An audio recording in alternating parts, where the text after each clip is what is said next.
Hello and welcome back to the NBAUSCAST. I'm your host Kade, and today we're going to be discussing a few different topics, starting with the NBA trade deadline, who were the winners and who were the losers. We'll also be discussing the NBA All-Star Weekend and potential controversies that came out of it. We'll also be discussing who is the world's best player right now, as Joel Embiid calls himself the world's best after their win against the Brooklyn Nets in overtime. Let's not mess around and get straight into it. So the first trade we're going to get into is actually the trade that my Miami Heat made just before the deadline coming up to the end of the season. So as per Adrian Wojnarowski, if you have Twitter, I highly recommend you follow him, turn his notifications on. He tweets so often throughout trade deadline, off-season, and is very much reliable with his sources and is always usually right on point.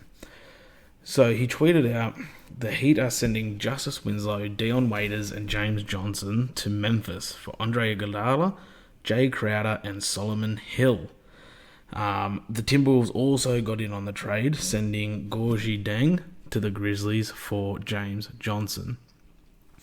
Now, as a Heat fan, my reaction to this trade is I think both teams do benefit from this trade. Why I think that? Heat seem to be going for a very short-term goal right now.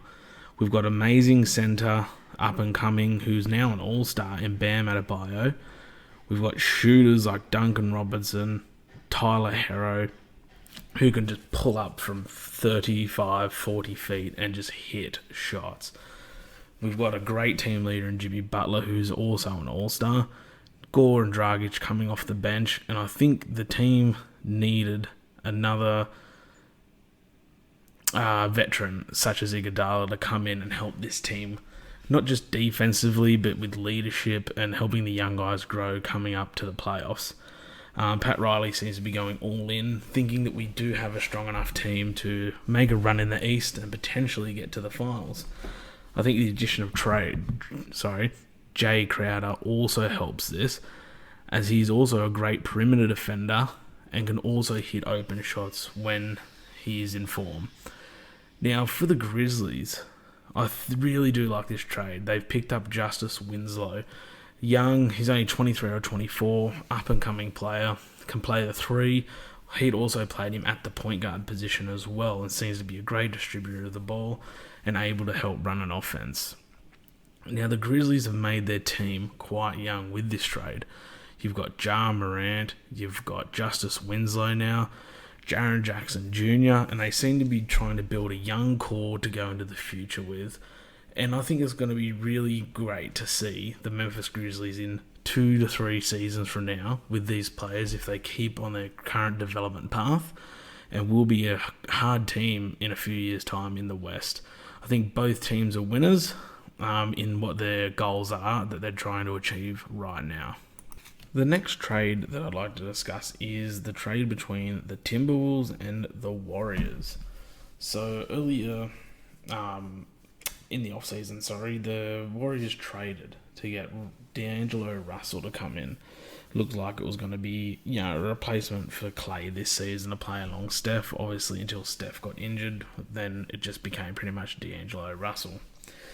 Now, I really think the Warriors lost this trade. I do not believe they benefit from this trade at all. Now, two reasons for that. Number one, if you are going to trade D'Angelo Russell to the Wolves, make it worthwhile, I suppose. Now, they've traded D'Angelo Russell for Andrew Wiggins, a 2021 protected first-round pick up to number 3, and a 2021 second-round pick, but the Warriors also gave up some young players in Jacob Evans and Amari Spellman. Now, this is not enough. D'Angelo Russell, in my opinion, who's already an all-star, is a way better player than Wiggins. Wiggins is a player this year who is earning $27 million. Over the next 4 years, his contract goes up to $33 million a year. He's getting paid like an all-star MVP type player who has not lived up to the hype. Andrew Wiggins doesn't have the same trade value that they could have got for D'Angelo Russell if you did want to move D'Angelo Russell. Now, if you do want to send him to the Timberwolves, and for some reason management really wants Andrew Wiggins, you should have been able to get multiple first-round picks for D'Angelo Russell, or at least one pick like you did get, have it unprotected, but also get multiple second-round picks, and if the contracts have to work, give up those young players. If not, I wouldn't be giving anything else up just to get Andrew Wiggins. I do believe that the Warriors will trade Andrew Wiggins this offseason, and I believe they're going to get even less for him than they got for D'Angelo Russell, which in my opinion is already less enough. The second reason for why I don't like this trade is if you are planning on keeping Andrew Wiggins into next season, I just don't believe he is the type of player that will thrive. He's had the hype that he was going to be the former number one pick with Cleveland before they traded him, saying he was going to be the next big all-star, the next big player, the next thing. He hasn't lived up to the hype. For some reason, Minnesota paid him, I'm guessing based on potential, and even Minnesota found a way to get out of his contract with this trade and get a player that they actually want there to pair with Towns. So I do not like this for the Warriors, but congratulations to the Timberwolves. You probably made the best trade of the offseason and the trade deadline, getting rid of Andrew Wiggins for what you only had to give up, and you got back D-Russ. Well done, Timberwolves. Warriors, you lose this one. The next trade we're going to discuss features another similar, in my opinion, winner and loser. But the winning isn't as great. That is the Cavs and Pistons trade for Andre Drummond. Now, the Pistons gave away Drummond to the Cleveland Cavaliers, and you're thinking, okay, Andre Drummond leading the NBA in rebounding with pretty much 16 rebounds a game, whilst also averaging about 18 points a game, with 2 steals and 2 blocks a game. That is incredible. All-star type player, a walking double-double, always in the conversation for Defensive Player of the Year. And what did they get for him? The Pistons traded that away for pretty much a loaf of bread and some butter. It was literally a horrible trade for the Pistons. If you don't believe Andre is who you want going into the future, at least trade him for something. They traded him for Brendan Knight, John Henson, and a 2023 second round pick. I believe Knight and Henson, if they're even on the roster next year for the Pistons, probably won't even be playing for them. And a 2023 second round pick. You're telling me that is all you could get for a walking double-double all-star and defensive beast player. This was an incredible win for the Cavs with what they had to give up to get him. Pistons, however, you are dumb. Whoever the GM is that made that trade probably needs to have a speaking to by the owner, because he's just messed that up completely. Andre Drummond should be going for at least first-round picks, multiple, not 1, 2 to 3 first-round picks in my opinion. And if you have to take on a bad contract that's only expiring to get rid of his contract, you do that just so their contract expires at the end of this season. But you make sure you get some picks for him. Or 1 pick and maybe a promising player. If you wanted to get rid of him and start rebuilding, you could have given up Andre Drummond and tried to get a growing player that's nice and young, like a Darius Garland or Colin Sexton. Now, Cavs ideally wouldn't give them up for an Andre Drummond because they're not going to compete for a title with him, which is why I say this isn't a big win either for the Cavs. In terms of what they gave up, huge win. But what they're going to do with Drummond, they're not competing for a title. They've now got an abundance of starting centers. They've got Tristan Thompson, who's been having a great year. So why bring in Drummond? You've got Kevin Love, who can play the 4. When he's healthy, is a great team leader, a great shooter, great rebounder. So why bring in Andre Drummond? Unless you're going to use him in the offseason for trading capital, which the Pistons were horrible at doing. If the Cavs can use him to get some new young players and complete their rebuild, it would be amazing turnaround. And especially what they had to give up for him, it's really well done. They haven't had to give up any first-round picks. They could turn Andre Drummond into multiple first-round picks if they want to trade him and keep the rebuild going. For me, Cavs win this trade. Pistons, you need a new GM. And the last trade that I want to talk about, on name value, probably isn't the biggest trade, but importance to what the team is doing, this was a great trade. And yes, I'm referring to the Los Angeles Clippers. That's right. The Lakers made 0 moves. The Clippers, however, pick up Marcus Morris, who has been a part of many playoff runs in his career and is in the midst of a great season, averaging almost 20 points a game with 5.5 rebounds. He's also another body that you could throw at LeBron defensively-wise when it comes to the playoffs. He can defend inside, he can defend outside. He can score, he can rebound, and he's not the greatest shooter, but he can hit a 3 if you need him to.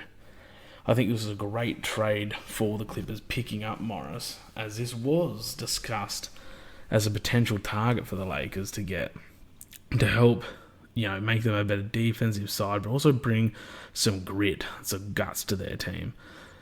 Clippers now have 4 to 5 players that you could consider rough riders, fellas that'll give it to you every possession, and now they've added Marcus Morris as well. This team is going to be incredible defensively wise coming into the playoffs, and has made it a whole lot harder for LeBron and the Lakers to make their run and win the championship, as I predicted the Lakers would. Now, the Clippers, in terms of what they had to give up to get him, is also pretty good. They only had to give up Jerome Robinson, Mo Harkless, and a 2020 first-round pick from the Clippers, which, let's be honest, it's only going to be in the 20s somewhere. They barely use Jerome Robinson and Mo Harkless, so they haven't really had to give that much up, yet they've been able to pick up such an important piece to add to their lineup and their depth, and defensive-wise as well, another body to throw at LeBron. The Clippers definitely won this trade and have maybe got me thinking, do I have the Lakers winning this championship anymore? I guess that's something we'll have to discuss next episode. Moving on to the NBA All-Star Weekend, who, let's face it, it's one of the best weekends in basketball and sports in general. Love watching three-point shootout, dunk contest. The All-Star game was a lot better this year with the defense that the teams are playing, trying to get that win for the first year, dedicating it to Kobe after his death, and also after having the award renamed to the Kobe Bryant MVP award as well. You could tell those players really wanting to win that award. But let's start off with probably the biggest topic of the weekend, and that is, was Aaron Gordon robbed in this dunk contest against Derrick Jones Jr., who won it? 100% without a doubt, no, Aaron Gordon was not robbed in this dunk contest. Now, when I say that he wasn't robbed, at the same time, I do also think he also could have won. To be honest, I had it as dual winners with him and Derrick Jones. I thought they both deserved to win. One argument I've heard is Derrick Jones had 2 similar dunks that were between the legs. Aaron Gordon also had 2 similar dunks that he did over Chance the Rapper. One from the left side, one from the right side. Similar dunks as he went over him, but they were just done from different sides of the court. So I don't really think that marries up well. The other one I've heard is, how can you not give him 50 for dunking over 7'5" Taco Fall? Well, easily explained. When doing a dunk, there's obviously the purpose of the dunk, which was to jump over Taco Fall, which he did. However, he didn't do it to perfection. Simple. If you watch the replay, Taco Fall had to duck so Aaron Gordon could get all the way over, which means he didn't pull off the dunk perfect, which means you cannot score a 50. Hence, the reason he got a 47. Do I believe that there was a conspiracy so he didn't win and Derek Jones got to win? No. I believe it was simple as, on the last final dunk going into the last round, Derek Jones just executed his dunk better. If they had called it a draw, would not have cared.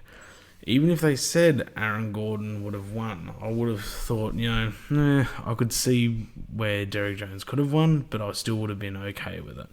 But the fact to disregard what Derek Jones did in that contest and say it was robbed, in my opinion, is 100% incorrect. And the winner of this year's dunk contest was Buddy Hield, who amazingly won it on the last shot, being down 1 point on the money ball rack, hits the last shot to get 2 and win by 1.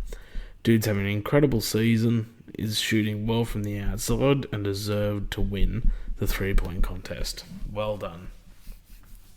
But moving on to the All-Star game, new format, which I think worked very well, gave players something to fight for, and also it was a great honouring game for Kobe Bryant. Also changing the name of the All-Star MVP to the Kobe Bryant All-Star MVP was amazing gesture in my opinion, and well done to Adam Silver on that. Incredible choice. The game was amazing to see. Kawhi Leonard at the start went off, hitting threes everywhere on the bloody court. And then you got all the way down to the end where you had players fighting on defense. You had Giannis at one end locking down LeBron and blocking him. But just to have LeBron up the other end lock down Giannis on defense and force a turnover, it was amazing to see the type of caliber of play these players put on and how hard they played in memory of Kobe and for this game. I hope it continues into the future, and I hope the format, I wouldn't mind if it stays the same. I think it was a good format, and it made players really try and win the game, essentially. Moving on to our last topic, and someone that did have a pretty good game in the All-Star game, Joel Embiid, who had an incredible 39 point, 16 rebound game in their overtime win against the Brooklyn Nets, who I remind you, don't have Kyrie or Kevin Durant. However, after this, Joel Embiid claims that he is the best player in the NBA right now. Do I believe he is the best player in the NBA? I 100% do not. Do I think Joel Embiid is top 5 player in the NBA? No, I also don't think he's top 5. Talent-wise, he could be considered top 5. However, he does not play consistent enough to be a top 5 player right now, and definitely not to be the best in the world. Considering he just matched up against against Giannis and the Bucks, and Giannis gave him and the Sixers the business. That could have been Joel Embiid's big game to try and back up that statement when he versed a team with no All-Stars on it. And then the second he faces Giannis, he gets destroyed. He's not the best player in the league or in the world. The best player, in my opinion, still is Kawhi Leonard. Now, a lot of people are going to say, look at what Giannis is doing and the Bucks and what they're doing. Look at LeBron in LA and, he's got better stats than Kawhi. Thing is about Kawhi, though, let's think about what he's done recently. Came up and had one of the best playoff runs in history up until the finals. Finals MVP wins. Christmas Day and opening day gives the business to LeBron. And the Lakers, 2 wins for the Clippers, and Kawhi dominated in both games. All-Star game. This is a matchup of the best players in the world. They actually played hard, tried to play hard and win the game. And who was the MVP in that? Kawhi Leonard. When it matters, Kawhi Leonard increases his skill level. He increases his level of play and consistently plays at the highest level when needed. Not just on offense. He is an all-world defender right now. His offense may be a slight tick below some of the top players like LeBron or Anthony Davis. But his defense is on a level that those players are not at and will not reach, I believe, anytime soon. Kawhi is the best player in the league right now. And I think these playoffs, if Giannis can take that next step and actually perform when it matters, the only thing stopping him, honestly, is Kawhi in the finals if the Bucks and Clippers get there. And I believe Kawhi will shut him down again and win the championship if the Clippers get there. If I stick true to my pick, I still think the Lakers can win. And after acquiring Markieff Morris today, it's a good addition to their lineup for depth and defense. Sort of combats the pickup of Marcus Morris by the LA Clippers. So we got the two brothers in LA battling off against each other. And in the conference finals, I still believe it's going to be Lakers and Clippers. In terms of how confident I am that the Lakers are still going to win that, I'm getting less confident each day. However, I still believe the Lakers will win. But in terms of who the best player is right now, it's still Kawhi Leonard. And these playoffs, he'll prove again why he's the best player in the league. Thank you for tuning into this episode of the NBA AUScast. If there's anything you'd like to discuss or argue with me or make a different point, please hit me up on Twitter at NBAUSK on Twitter. The profile name is NBAUSCAST.